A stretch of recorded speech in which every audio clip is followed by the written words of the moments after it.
ये जो सारा मैं का भाव है, ये आपकी पूरी आपकी साधना है उसको खा जाएगा, खत्म कर देगा, लील जाएगा। वो जो नीचे का तल है, वो हम्म। आपका आत्म स्वरूप है। उसके ऊपर का जो ये जो बहता हुआ जो है, ये हमारी आसक्तियां हैं। राधे कृष्णा दोस्तों, एक नई चर्चा, एक नए विषय को लेकर मैं आप सबके बीच में पुनः हाजिर हूँ। जैसा कि हमेशा हम आध्यात्म को लेकर चर्चा करते हैं, आज भी आध्यात्म पे चर्चा होगी, लेकिन साथ ही साधना, साधक, साधक को किन किन चीज़ों को ध्यान में रखना चाहिए और कौन सा मार्ग साधक के लिए सही है। बहुत सारे सवाल आप लोगों की तरफ से मुझे मिले हैं और बहुत सारे सवाल मेरे खुद के हैं जो मैं जानना चाहूँगी एक साधक से। साधक, वो अपना नाम बताना पसंद नहीं करते, एक साधक के रूप में ही वो अपने आप को पेश करते हैं और मैं चाहूँगी कि उन्हें एक साधक ही बुलाऊं। तो मैं स्वागत करना चाहती हूँ एक साधक का।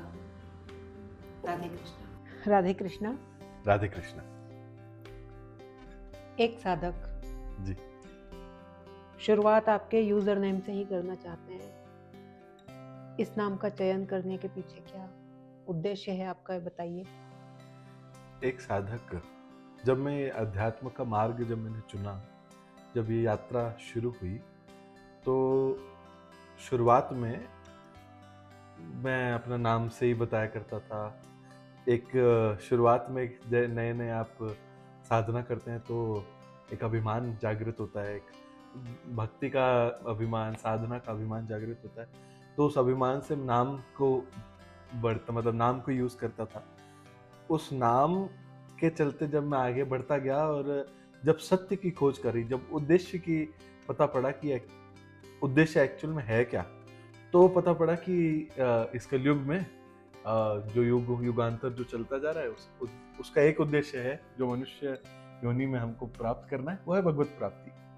तो उस भगवत प्राप्ति के लिए मैं, जो मेरा कर्ता भाव था, जो मेरा जो नाम है, वो नाम वाला जो भाव था, उसको खत्म करना मेरे हिसाब से मेरी पहली सीढ़ी थी। और उस नाम को खत्म करने के लिए ही एक साधक, क्योंकि ये नाम ना मेरे नाम से जुड़ा हुआ है, ना ये कोई उपमा है, ये एक साधारणतया एक जो सूक्ष्म से सूक्ष्म जो अध्यात्म के अंदर जो एक इंसान चल रहा होता है, तो उसको एक साधक कहा जाता है। तो एक साधक इसीलिए। अच्छा, साधना क्या है? साधना, देखिए, अगर मैं बोलूं कि एक साधक, मैंने मेरा जो नाम बताया आपको, तो एक साधक क्या काम है, कुछ साधना। वो साधना को ही अगर मैं देखूं, साधना, एक साधक एक साधना ही करता है। तो साधना अगर मैं क्या है बोलूं, तो साधना एक पूरी जर्नी है जो कि एक साधक अपने पूर्ण उद्देश्य, जो कि मेरा उद्देश्य भगवत प्राप्ति है, तो उस भगवत प्राप्ति के उद्देश्य को प्राप्त करने के लिए इस दौरान किया गया हर यात्रा के दौरान हर किया गया हर एफर्ट, हर छोटा सा कण मात्र कर्म भी उसको प्राप्त करने के लिए वो साधना है। तो साधना शब्द आया साध प्लस ना, तो जिसको साधना हो वो साधना। तो ऐसे अच्छा, साध मीन्स एक लक्ष्य, एक लक्ष्य, गोल को गोल। अगर हम मतलब साधारण, और अगर हम व्यवहारिक भाषा में देखें तो जो ऑब्जेक्टिव बोल सकते हैं, गोल बोल सकते हैं। तो साधना का जो उद्देश्य है, उस उद्देश्य तक पहुंचने का जितना भी पूरा प्रैक्टिस है, और एक साधक हुआ एक प्रैक्टिशनर, वो प्रैक्टिस हुई साधना, और गोल हुआ आपका जो आपका उद्देश्य हुआ, जो कि जैसे भगवत प्राप्ति हुई मनुष्य के लिए, जो कि डिफरेंट डिफरेंट मतलब मार्गों के हिसाब से आपका चयन हो जाता है। एक साधक की मंजिल क्या है? एक साधक का उद्देश्य क्या होता है? क्या प्राप्ति? एक लक्ष्य, तो कुछ लक्ष्य तो निर्धारित होता है जो एक साधक तय करता है कि मुझे इस लक्ष्य तक पहुंचना है। तो आपका भी कोई लक्ष्य होगा? जी। तो जी, मेरा तो लक्ष्य, जैसे मैंने आपको बताया, भगवत प्राप्ति। परंतु एक साधक का क्या उद्देश्य होता है, ये मेरे हिसाब से वो खुद निर्धारित करता है चीज, पहली चीज। देखिए, अगर मैं बोलूं कि ये मेरा पहला जन्म है, आपने कई दफा कई बार मूवीज में भी देखा, पुनर्जन्म हुआ, तो एक बात तो पक्की है कि ये हमारा पहला जन्म तो नहीं है। तो इस पूरा जो हमारे मतलब हो सकता है करोड़ों कोटि जन्म ऑलरेडी हो चुके हों, उन कोटि जन्मों का जो जन्म मतलब पुनरपि जननम पुनरपि मरणम पुनरपि जननी जठरे शयनम, शयनम। इस पूरे साइकिल से बाहर निकलना ही उद्देश्य है। और इस उद्देश्य को प्राप्त करने के लिए भगवान को, परमात्मा को जानना ही मुख्य उद्देश्य हुआ। और जब हम उस परमात्मा को, उस असीम शक्ति को जान जाएंगे, तो हमारा जो साधना का जो पूरा उद्देश्य है वो खत्म होगा। तो अब ये साधना का उद्देश्य कई मार्गों पे कई कई तरीके से डिफर करता है। कई लोग जो कि बहुत तार्किक लोग होते हैं तो वो ज्ञान मार्ग से चलते हैं। कई लोग जो मेरे जैसे हुए वक्त जो कि मतलब भगवान को कृष्ण ही उनके सब कुछ है, जैसे मीरा जी बोलती हैं, कहती हैं, तो जो मीरा के लिए जो मेरे तो गिरधर गोपाल दूसरों ना कोई, तो वो जो भक्ति का मार्ग है, तो ये जो दो डिफरेंट मार्ग हुए, इन मार्गों के बेसिस पे भी आपका उद्देश्य बदलेगा। पर इन दोनों में चलने वाला जो एक वो प्रैक्टिशनर है वो साधक ही है। तो साधक का उद्देश्य इन मार्गों पे डिपेंड करता है। आपने कौन सा मार्ग चुना? देखिए, मैं साइंस का स्टूडेंट था हमेशा से, और एक तार्किक बुद्धि जो मिली, और मेरे हिसाब से जीन्स के अंदर भी हम मतलब मेरे नाना जी जो थे वो भी काफी तार्किक और ज्ञान मार्गी थे। तो मेरा जो मार्ग था, शुरुआत जो थी वो ज्ञान मार्ग से ही हुई, तर्कों से शुरू हुई। मैं कौन हूँ, मैं क्या क्यों आया हूँ, मेरा जन्म इस दुनिया में, इस संसार में क्यों हुआ है, मेरा मार्ग यही था शुरुआत से लेके कुछ समय पहले तक। और फिर उसके बाद में मैं गुरु के ऊपर ऐसा नहीं मानता था कि एक इंसान कितना इंपॉर्टेंट हो सकता है, पर मतलब जो गुरु तत्व के बारे में नहीं जानता था। पर वो जो साधना थी, शायद पुराने जन्म का, पिछले जन्म का कुछ हो सकता है, या फिर जो जीन से ही कुछ मिला, तो उसके प्राप्त होने के उसी साधना से मुझे गुरु प्राप्ति हुई, और उन गुरु भगवान की प्राप्ति के बाद में मेरे को मार्ग मिला, और वो मार्ग भक्ति मार्ग। तो भक्ति मार्ग का चयन भक्ति किया मार्ग आपने। का चयन, मतलब तो गुरु का आप चयन हो गया तो भक्ति मार्ग अपना आप मिल गया। ऐसा मानते हैं क्या कि ज्ञान मार्ग से गुजर के आप भक्ति मार्ग में पहुंचे हैं, तो ज्ञान मार्ग ने भी हेल्प करी है आपकी भक्ति मार्ग में पहुंचने में? देखिए, अगर हम तत्व तौर पे बात करें तो ये दोनों मार्ग भले ही हमें भिन्न दिखाई दें, परंतु इनका जो उद्देश्य, अंत उद्देश्य है, वह अंत उद्देश्य एक ही है, और वो तत्व की प्राप्ति है, वो भगवत तत्व है। अगर आप ज्ञान मार्ग से देखेंगे तो वो अहम ब्रह्मस्मि, मैं ही ब्रह्म हूँ। तो आत्मा का ब्रह्म के अंदर विलीन होना, ब्रह्म को जान लेना कि मैं ही वो अंश हूँ जो ब्रह्म है, जो मुख्य एनर्जी है, उसका ही मैं एक अंश हूँ, वो ज्ञान मार्ग हुआ। परंतु अगर हम उस भक्ति मार्ग में इस तरीके से देखें तो ईश्वर अंश जीव अविनाशी, तो जो मतलब दोनों का जो मार्ग है, उन मार्गों का जो अंत उद्देश्य है वो सेम ही है, बस इसको कहने का तरीका, उसको प्राप्त करने का तरीका अलग है।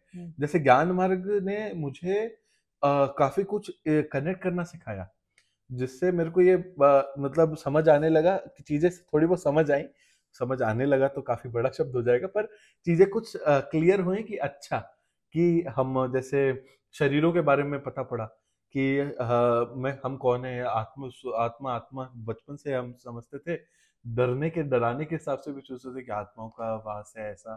तो आत्मा एक्चुअली हम कौन है ये पता पड़ा, आत्मा क्या है। अब जब ये हमारा और हम कौन है ये पता पड़ा, समझने की कोशिश करी, तब ये पूरी चीज में ज्ञान मार्ग ने ही उस सब चीजों का उत्तर मुझे प्रदान करा। परंतु एक इंक्लिनेशन जो मैं कह सकता हूँ, मेरे हिसाब से हमेशा से भगवान शिव का मतलब भक्ति मैंने हमेशा से करी, और मेरे लिए भगवान से प्रेम करना वो नहीं था कि मैं एक कनेक्टेड हमेशा से प्राप्त पाता था अपने आप को। मतलब मेरी माँ जो है वो भी एकदम हनुमान जी की भक्त है, तो वो जो मतलब पारिवारिक तौर से ही जो भगवान के प्रति जो एक लगाव था वो था हमेशा से, बचपन से ही। तो उसने मेरे को भक्ति की तरफ आसानी से मूव कर दिया, पर ज्ञान ने मुझको उसका पूरा बेस दिया। तो ये इसलिए मतलब मेरे लिए दोनों मार्ग भिन्न नहीं है, पर जो मतलब अब तो खैर जो गुरु भगवान बोलते हैं कि एक पंथ एक कंठ, तो एक पंथ, अब अगर भक्ति मार्ग पंथ है तो उसके ऊपर चल रहे हैं। मतलब ये कह सकते हैं कि भक्ति मार्ग और ज्ञान मार्ग इंटरकनेक्ट हैं। जी बिल्कुल कह सकते हैं। हम्म, देखिए इंटरकनेक्टेड, जैसे ज्ञान मार्ग के लिए एक मतलब रामचरितमानस के अंदर ये लाइन है, ज्ञान के पंथ कृपान की धारा।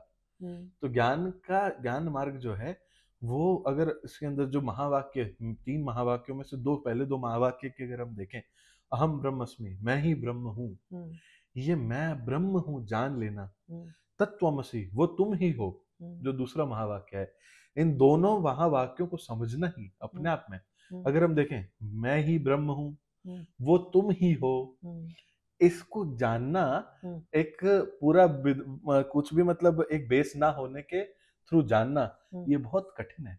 तो जो ज्ञान मार्ग से अगर हम चलेंगे तो बहुत हार्ड मार्ग है और उसमें फिसलन के चांसेस ज्यादा हैं, क्योंकि जितना ज्यादा आप जानेंगे उतना आपको आपको मतलब माया, भगवान की माया तो मतलब अति दुराचारी माया है, तो उसके उसके ऊपर चलना, और ये जो माया है आपके बहुत वो लेगी आपसे, तो उसमें फिसलने के चांसेस ज्यादा हैं। परंतु वहीं अगर आप भक्ति मार्ग में देखो तो हम भगवान के ऊपर निश्चित है कि शरणागति, तो जो दोनों मार्गों का जो चयन करके अगर हम आगे बढ़े तो दोनों मार्गों में मैं ब्रह्म हूं और तुम ही सब कुछ हो, भगवान ही सब कुछ है, वो दोनों मार्ग का डिफरेंस है बस। बाकी तो जो इंटरकनेक्टेड तो कहा जाए तो तत्व तो एक ही है, और तत्व एक ही है भगवान। मतलब अगर ज्ञान मार्ग से भी आप भगवान श्री कृष्ण की प्राप्ति हो सकती है आपको, और भक्ति मार्ग से भी हो सकती है, तो ऐसे हो नहीं है। अभी आपने कहा था मैं कौन हूँ,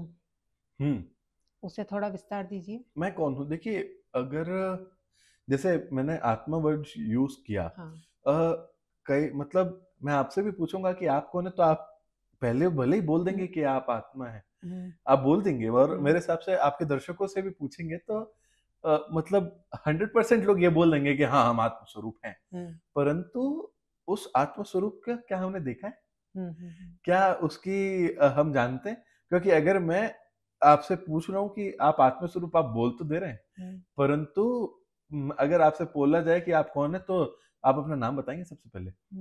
आपसे अगर कोई जानना चाह रहा है कि आप कौन हैं, तो आपका नाम हो सकता है आप अपनी तरफ दिखा दे रहा मैं, अरे मैं ये तो रहा। तो जो हमने इधर ये जो हमारी जो आसक्तियां हैं हमारे शरीरी भाव से रिलेटेड हुई, हम आत्मा जानने के बावजूद भी हम आत्मा को नहीं जान पाए, तो वो हम कौन हैं, वो जो मैंने आपसे बोला था, और वही मेरी जो जर्नी की स्टार्ट थी, आध्यात्मिक जर्नी क्या, कि हम कौन हैं, मैं कौन हूँ, वो आत्म रूप क्या है, उस जानने का वाला पार्ट था, उसी का जो मतलब हम बोले संक्षिप्त है ये कि मैं कौन हूँ। अब जैसे मैं बोल रहा हूँ कि ये जी मैं हूँ, एक आपसे क्वेश्चन पूछता हूँ मैं, कि जैसे आपका नाम है, अगर मैं बोलूं कि रीमा कौन है, तो आप क्या बताएंगे? मैं अपने देह का नाम बताऊंगी, जो मेरा जी। सरनेम है वो सब चीजें जोड़ दी जाएंगी, कर्म जोड़ दिया जाएगा, या ज्यादा से ज्यादा मेरी कुल को जोड़ दिया जाएगा, स्कूल से मैं आती हूँ, ये सब जोड़ दिया जाएगा, इससे ज्यादा कुछ नहीं। देखिए एक मैं, हो सकता है आपके लिए एकदम शॉकर हो, और एक शॉकिंग बात हो, परंतु रीमा, जितने भी लोग आपको जानते हैं, उनके लिए रीमा नाम की एक फेस मैप्ड है, उस फेस से रिलेटेड जितनी भी मेमोरीज हैं, वही सिर्फ आपका एग्जिस्टेंस है। आपके मृत्यु से, आपके जन्म से पहले और आपके जन्म के बाद, आपकी मृत्यु के बाद, आप इस शरीर का, इस चेहरे का, इस नाम का कोई अस्तित्व नहीं रहने वाला। अगर लोग आपको जानेंगे भी आपकी मृत्यु के बाद में, तो भी आपके नाम और आपके इस चेहरे से, परंतु यह आपका आत्मस्वरूप नहीं हुआ।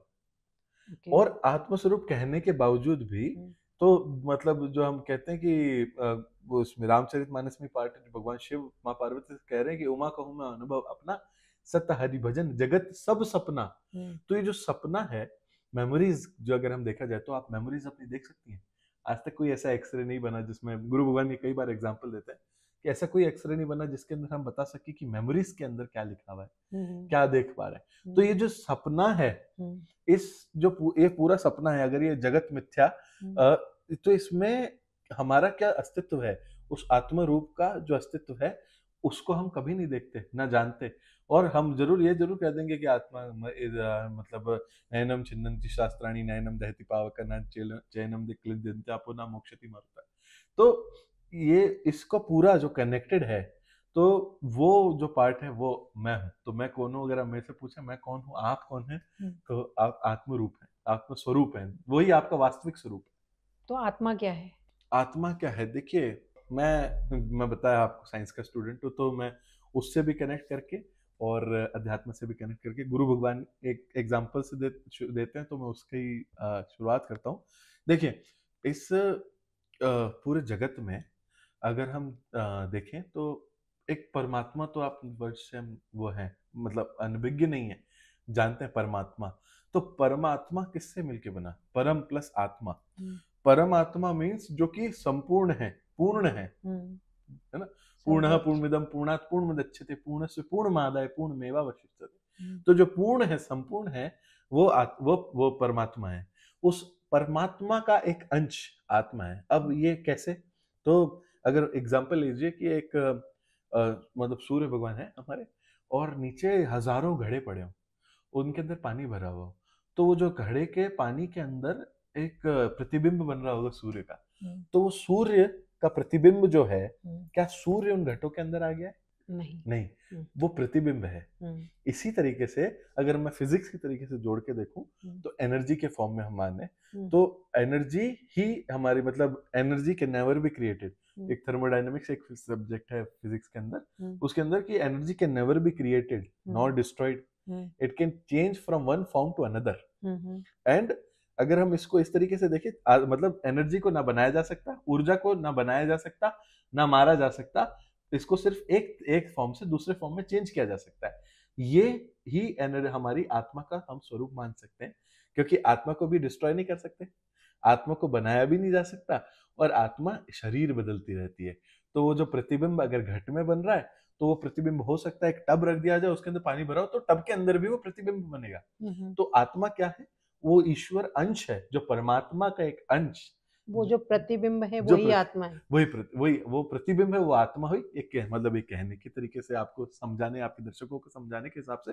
परंतु अगर वो जो प्रकाश्य है, जो परमपिता परमेश्वर, जो हम परमात्मा है, उनका जो एक अंश है, वो आत्मा है, अविनाशी के अंश, अविनाशी है। और देखिए, मतलब अगर मैं बोलूं कि किसी की मृत्यु हो जाती है, तो वो मतलब जो एक एनर्जी चली जाए, किसी चीज से एनर्जी चली जाए, मेरी आत्मा के कारण ही मैं ये हाथ जो हिलाया अभी, ये हाथ का जो मूवमेंट भी मैंने करा, ये मूवमेंट मेरी आत्मा की एनर्जी ने कन्वर्ट किया। वो आत्मा की एनर्जी कहाँ से थी? एक एनर्जी कंप्लीट उसके पास आत्मा से है, उस एनर्जी से ही मेरी इंद्रियों ने, मेरे मन ने, निश्चयात्मिका बुद्धि ने सेट किया। इस बुद्धि के हिसाब से मैंने हाथ को मूवमेंट करा, और मेरे इंद्रियों ने मूव कर दिया, और मेरे कर्मेंद्रिय मैं इसको टच कर पाया, मेरे को फील कर पा रहा हूँ। ये जो सब हुआ, ये आत्मा की एनर्जी के बेस पे ही मेरे सारे शरीर काम करने लगे। ओके जी। तो भी आप अपनी आध्यात्मिक यात्रा में किस स्थान पे आप पाते हैं अपने आप को? बहुत अर्ली स्टेजेस में पाता हूँ। ऐसा अपने आप को वो नहीं कहता कि मैं काफ़ी आगे बढ़ा हूँ, और पर हाँ, एक चीज़ जो मेरे को लगता है कि मतलब भगवान श्री कृष्ण भी बोलते हैं कि तुम मेरा भजन करो, तो मैं आपके सारे कर्मों से, आपके बंधनों से पार पा दूंगा। आपका ध्यान इस तरीके से रखूंगा कि जैसे माँ अपने जिमी बालक राखे महतारी, तो उन्हीं को मतलब साक्षी मान के उन्हीं की शरणागति, तो मैं अभी उस स्टेज में अपने आप को कह सकता हूँ कि मैं अपनी शरणागति पुष्ट करने की स्थिति में हूँ।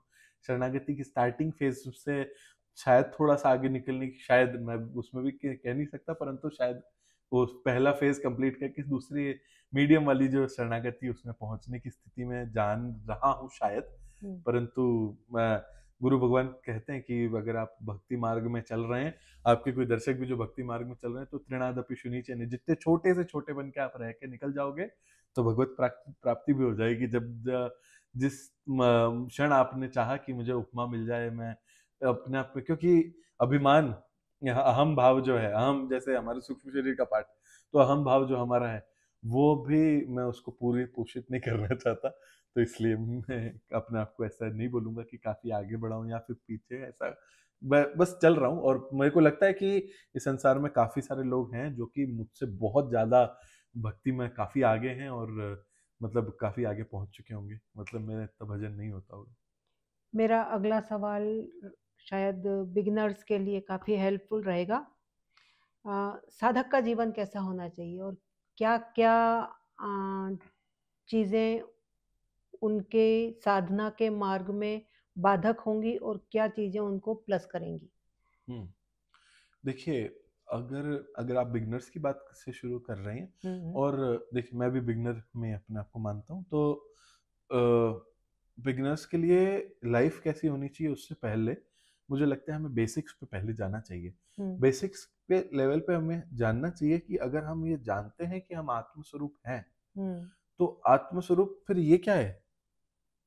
ये जो बॉडी हम देख पा रहे हैं जो कि पंचभूतों से मिलके बनी हुई है, या फिर हमारे जो बातें करते हैं हम कि यार मन, बुद्धि, ये सब सारी चीजें हम बात करते हैं, ये क्या है? अगर हम इसको कन्वर्ट कंप्लीट कर पाए, इसको समझ पाए, तो जो आगे का जीवन कैसा रहना चाहिए और एक साधक का जीवन कैसा होता है, फॉर बिगिनर्स ऑल्सो, फॉर बड़े लोग, मतलब जो पहुंचे हुए संत साधु संत हैं, उनका भी कैसे होता है, वो हम उससे पहुंच सकते हैं।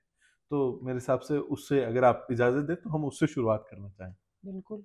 तो देखिए, अगर मैं बोलूं कि जैसे आत्मस्वरूप जान लेना, जो मैं बात कर रहा था, एक नदी बह रही है, उस नदी के अंदर मिट्टी, जो मतलब अगर आप नोट करेंगे जैसे गंगा जी के गंगा जी बहती हुई, तो आपको नीचे का तल नहीं दिखेगा, परंतु आप एक ग्लास लें और ग्लास में वो पानी भरें, तो आप पाएंगी कि वो क्लियर वाटर है, वो साफ पानी है, एकदम दिखने में साफ है, परंतु जब आप वो बहते हुए पानी को देखा, तब आपने वो नीचे का तल जो था वो नहीं देख पाई। वो जो नीचे का तल है वो आपका आत्मस्वरूप है। उसके ऊपर का जो ये जो बहता हुआ जो है, ये हमारी आसक्तियां हैं। ये आसक्तियां हम हमारे शरीरों के बेसिस पे करते हैं। तो ये जो हमारी जो 5 सेंसरी ऑर्गन्स हैं, जो कि हमारी कर्मेंद्रियां हुई, कर्मेंद्रियों के बेसिस पे हमने ये जाना कि अच्छा ये हम फील कर पाते हैं, ये मैं टच कर पाया, ये मेरे को पता पड़ा है खुरदुरा है, या मैं बैठा हूँ, मैं कंफर्टेबल हूँ, जो मैं फील कर पाया। पंचेंद्रियां जो हुई, इन पंचेंद्रियों के ऊपर जो शरीर थे, हमारे 3 शरीर जो शास्त्रों में कहे गए हैं, सूक्ष्म शरीर, स्थूल शरीर और कारण शरीर। तो स्थूल शरीर तो ये बॉडी जो हम देख पा रहे हैं, पंच तत्वों से मिली हुई, साथ ही साथ में सूक्ष्म शरीर मतलब मेरी 5 इंद्रियां, साथ ही साथ में मन, बुद्धि, चित्त और अहंकार। इन चारों चीजों के साथ में एक हमारा एक स्वभाव, हमारी पर्सनैलिटी, जो हमारा कॉजल। तो अगर अंग्रेजी में बोले तो स्थूल शरीर मतलब ये बॉडी, जो हमारा सूक्ष्म शरीर हमारी सटल बॉडी, और एक हमारा कारण शरीर जो हमारी कॉजल बॉडी। तो इन तीनों शरीरों के बेसिस पे 3 बॉडी डॉक्ट्रिन के जो मतलब अंग्रेजी समझने वालों के लिए, और 3 शरीरों का शास्त्रों में भी वर्णन है। तो इन शरीरों का जो हमारी आसक्तियां हैं, इन शरीरों के बेसिस पे ही हम हमारी आसक्तियां भोगते हैं, हमारे सारे वो भोग विलास भोगते हैं, हम सारे दुख सुख भोगते हैं। मेरे हिसाब से ऐसा कोई भी, आप भी हो या मैं भी हूँ, कह नहीं सकते कि हमने हमेशा दुख ही मिले या सुख ही मिले। तो ये जो दुख सुख को भोगने वाला जो कार्यक्रम है, वो ये जो मतलब ये आगमपाइनो है, तो मात्र स्पर्शास्तु कौन्तेय शीतोष्ण सुख दुखदा आगमपाइनो अनित्यस्त। तो जो भगवान कृष्ण स्वयं बोल रहे हैं कि अर्जुन को बोल रहे हैं कि ये जो दुख सुख है, ये शीत और गर्मी की तरह आते जाते रहेंगे, ऋतुओं के समान है, इनको तू सह। तो इनको सहने का अर्थ ये है कि मतलब जो अब आपकी जो आपका ओरिजिनल सवाल था कि कैसा जीवन होना चाहिए, उसके ऊपर आए तो ऐसा जीवन हो कि आप हमारे लेवल पे खुद समझ पाए कि मेरी आसक्ति इन बॉडी लेवल पे नहीं है, मैं उस परमात्मा का अंश हूँ, उस परमपिता परमेश्वर का अंश हूँ, कि मेरे को ये बॉडी से बाहर सोचना है। The moment I am thinking कि मैं ये बॉडी नहीं हूँ, इससे ऊपर लेके मतलब मान के चले कि अगर हम कोई डिसीजन हो रहा है, हम कुछ कर्म कर रहे हैं, उस कर्म के दौरान अगर आप न्यूट्रल रह सकते हैं, वो बुरा समय है तो बुरा समय तो अभी आप एक शरणागति आपकी पूर्ण रहे, अगर आपका अच्छा समय तो भी आपकी शरणागति पूर्ण रहे। तो शरणागति भगवान की शरण में जाना ही पूर्ण एक साधक की एक अध्यात्म में चलते हुए, बिगिनर से हो या फिर अंत तक में चलते हुए, जो मतलब काफी मतलब आगे पहुंच चुके जो संत हैं, गुरु गुरु भगवान हैं, आचार्य हैं, उन सब लेवल के भी एक ही चीज जो सबसे इंपॉर्टेंट है वो है शरणागति। शरणागति पुष्ट होना ही इस पूरे संसारिकता से, इस पूरी भगवान की रचित माया से बाहर निकलने का एकमात्र तरीका वो है। बिगिनर्स के लिए साधना में एंटर होने की पहली सीढ़ी क्या है? पहली सीढ़ी मेरे हिसाब से अपना, देखिए, अगर मैं भगवान श्री कृष्ण का ही अगर वो दूं तो वो क्या कहते हैं कि अगर तुम भय से, अपनी आसक्तियों से, अपने क्रोध से अगर आप अपने आप को दूर रख पाओ, मतलब ये जो भी शास्त्रों द्वारा बताई हुई चीजें हैं, तस्मात् शास्त्रम प्रमाणन्ते कार्य कार्य व्यवस्थित, तो सबसे पहले जो हमारे शास्त्रों में जो चीजें हैं अगर उनको उसके अनुकूल हम चलें, जैसे मैं आपसे बोलूं कि अगर हम कुछ भी काम कर रहे होते हैं, कुछ गलत कर रहे हो सही कर रहे हो, एक हमारे एक अंदर से एक आवाज जरूर आती है, वो भगवान स्वयं बैठे हैं वहां पे, वो आवाज हमें आती है कि मत कर, ये कर, ये सही रहेगा। कई लोग उसको गट फीलिंग बोलेंगे, कई लोग विवेक बोलेंगे। उस विवेक को, उस विवेक के अनुसार चलना, उस विवेक की आवाज को इतना बढ़ने देना कि आप खुद समझ पाओ, आपकी जो बुद्धि है वो आसक्तियों से रहित होकर खुद डिसीजन ले पाए कि ये सही है, ये गलत है, और ये शास्त्र प्रमाणित है, ये शास्त्र प्रमाणित नहीं है। ये सबसे पहली सीढ़ी होगी। मतलब ये कि सबसे पहले तो उनको एक उद्देश्य बनाना होगा, एक लक्ष्य निर्धारित करना होगा कि क्या वो स्वयं को जानना चाहते हैं। हाँ। ये पहली सीढ़ी, यदि ये निश्चय कर लिया तो फिर वो अपने आसपास की सराउंडिंग्स में से अपने आप को कितना निर्लिप्त रख सकते हैं, क्योंकि एक आवेग के साथ साधना को शुरू तो कर दिया जाता है, लेकिन उसके बाद थोड़े टाइम बाद जब उसकी परेशानियों को या एक कोई चीज को त्याग करने वाली चीजों को सोचा जाए या उनको जब समझ में आता है, तब उनको ऐसा लगता है कि गलत डिसीजन हो गया, तो फिर वो छोड़ देते हैं। तो पहला तो हो गया निश्चय स्वयं को प्राप्त करने का, दूसरा हो गया उन परेशानियों को देख के उनको सहन करने का, उनसे अपने आप को सहन करके उससे अपन बचा सकते हैं या नहीं। ठीक है, तीसरी, देखिए, मैं आपने जो कहा उसको गलत नहीं कर बोल के एक चीज ऐड करना चाहूंगा इसमें, कि उद्देश्य अपने आप को जानना, उद्देश्य बाद में समझ आएगा, उससे पहले क्या मुझे क्या चाहिए। देखिए, अगर मैं वही निश्चय आपसे पूछूं कि आपको क्या चाहिए, तो मोस्ट ऑफ द लोग जो पूछेंगे उनसे हैप्पीनेस, मतलब खुशियां चाहिए। पर खुशी की डेफिनेशन अगर मैं पूछूं तो क्या है, खुशी को अगर आप और डीप डाइव करें तो एट द एंड आप शांति की ओर जाएंगे। तो जो मतलब हमारी उसमें भगवत गीता के अंदर त्यागात शांति अनंतरम, तो वो जो त्यागात शांति प्राप्त करना अगर आपका उद्देश्य है, तो फिर अपने आप को ढूंढना, उसका जो सेकंड पार्ट है वो आ गया। आपने उद्देश्य जो सेट करा कि भगवत प्राप्ति करनी है, क्या मुझे अपने आप से मिलना है, वो प्राप्त हुआ। तो ये दोनों चीजें, एक पहला उद्देश्य जो आया कि मुझे शांति की प्राप्ति करनी है, मुझे भाग इस जो मतलब जो दौड़ते संसार, माया रचित संसार में, दौड़ते संसार में नहीं, इससे ऊपर उठना है।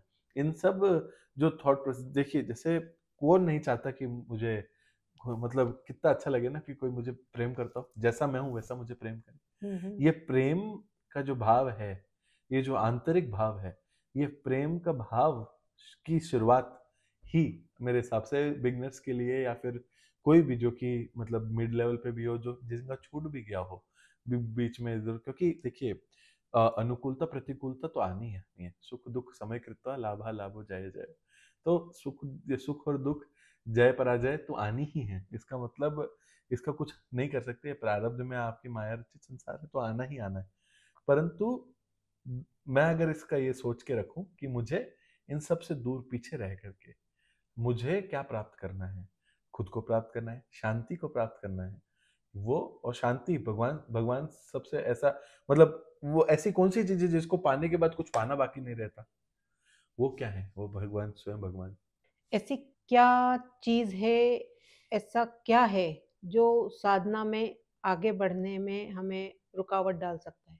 आसक्ति। देखिए, अगर ये जो मैं आपको आसक्ति जब मैं बोल रहा हूँ, ये बोलने में हो सकता है काफी आसान, सुनने में काम भावना, ये जो पंच महाभूत है, हमारा मन, बुद्धि, चित्त, अहंकार, ये अहम भाव जो है, मतलब क्या बोलते हैं, हम देखें कि मैं करता हूँ, मैं ये, मैं वो, मेरा कर्ता ये, भाव। मैं करता भाव हुआ, ये जो सारा मैं का भाव है, ये आपकी पूरी पूरी आपकी मतलब जो आपकी साधना है उसको खा जाएगा, खत्म कर देगा, लील जाएगा। ये बड़े बड़े गुरु भगवान इनको मगरमच्छ बोलते हैं। तो ये बड़े बड़े मगरमच्छ हैं जो कि, मतलब इनके, इसीलिए गुरु भगवान ये बोलते हैं कि इन सब के उसमें छोटे से एक मछली बन के रहोगे तो ये मगरमच्छ तुमको परेशान नहीं करेंगे। जो कि वो, जो कि एक मतलब मेटाफोरिकल वे है उसको बताने का, परंतु इन सब चीजों के अंदर अगर आप आसक्ति ना करो, भोग विलासिता में आसक्ति ना हो, जो जो गलत है उसको गलत मान के, अपनी गलती अगर गलत है, आप किसी जगह पे गलत हो वो मान लेना, निंदा ना करना, ये जो 7 सिंस बोले जाते हैं, ये मधु मत्सर और ये सब सारी चीजें, इन सब से दूर अगर हम हैं तो आप मतलब आप जो प्राप्त करना चाहते कर सकते हैं, वरना ये सारे जो परमुटेशन कॉम्बिनेशन हैं सारे ही हमारे, ये पांचों इंद्रियां, पांचों कर्मेंद्रियां और इन सब का मिला मिली भगत से आप पूरे संसारिकता में पूरा पूरा सेट हो सकते हैं। मतलब जो 5 सबसे ज्यादा जो दुर्गुण कहे जाते हैं, हम्म। काम, क्रोध, लोभ, मोह, काम, मद, क्रोध, मद, मत्सर, लोभ, मद, मत्सर, इनसे मुक्त होना इनसे मुक्त होने आसान है? का। आसान तो बिल्कुल नहीं है। देखिए, जिस क्षण आपने सोच लिया कि भगवत प्राप्ति करनी है या फिर अपने आप को जानना है, वो देखिए, बहती हुई नदी को रोकना आसान है नहीं। कितना बड़ा डैम बांध बना, बनाना पड़ेगा। बांध बनाना पड़ा, तो वो बांध बनाना, मतलब अगेन मेटाफोरिकल एग्जांपल, बट वो बांध कितना बड़ा साइज होगा और पर वो नदी तक को रोक लेता है।